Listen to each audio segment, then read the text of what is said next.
Le prophète Abraham, Ibrahim en islam, naquit dans la cité de Babylone, une cité corrompue et rongée par la mécréance. Dès son plus jeune âge, Ibrahim éprouvait de la répulsion à l'égard de leurs idoles. Il se dit donc qu'il fallait cesser tout cela, en commençant par guider son propre père, qui lui aussi vénérait les idoles.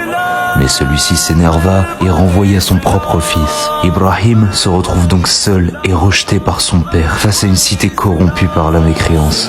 Et c'est alors qu'il comprend qu'une grande mission l'attend. Une mission qui lui fut confiée par Allah en personne. Celle de ramener son peuple à l'islam. Et tout ceci, nous allons le voir dans cet épisode.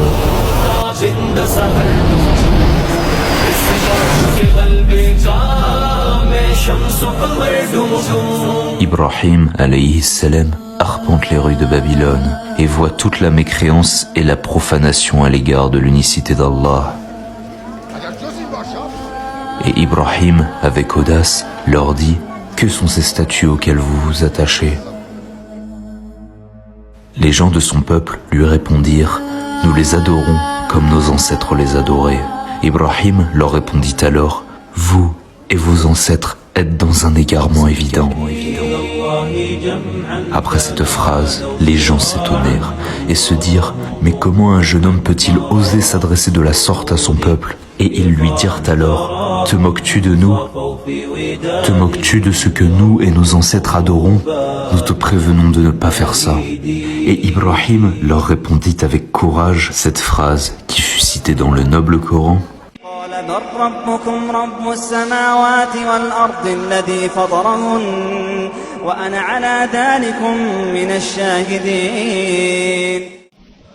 Et Ibrahim leur dit: un jour où vous ne serez pas là, je ruserai contre vos idoles une fois que vous serez partis.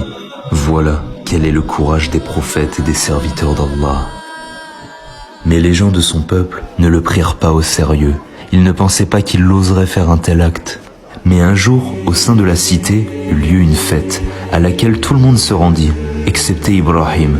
Ibrahim se rendit donc à la place où se trouvaient toutes les idoles, et il y vit de la viande et toutes sortes de différents sacrifices qu'il fut fait en leur honneur. Comme cela fut dit dans le Coran, Ibrahim dit aux statues avec ironie: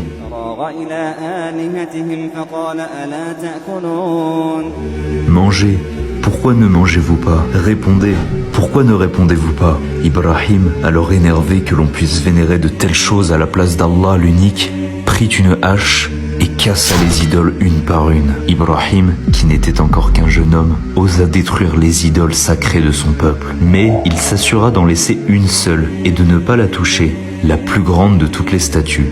Et il y déposa, à côté de celle-ci, la fameuse hache avec laquelle il avait cassé les autres, de sorte à faire croire à son peuple, de façon ironique, que c'est la plus grande statue qui a détruit les autres. Puis, Ibrahim partit. De l'autre côté, la fête prit fin, et le peuple de Babylone revint aux idoles, tout heureux de les retrouver. Mais en arrivant, ils virent le désastre, avec toutes les idoles détruites sauf la plus grande.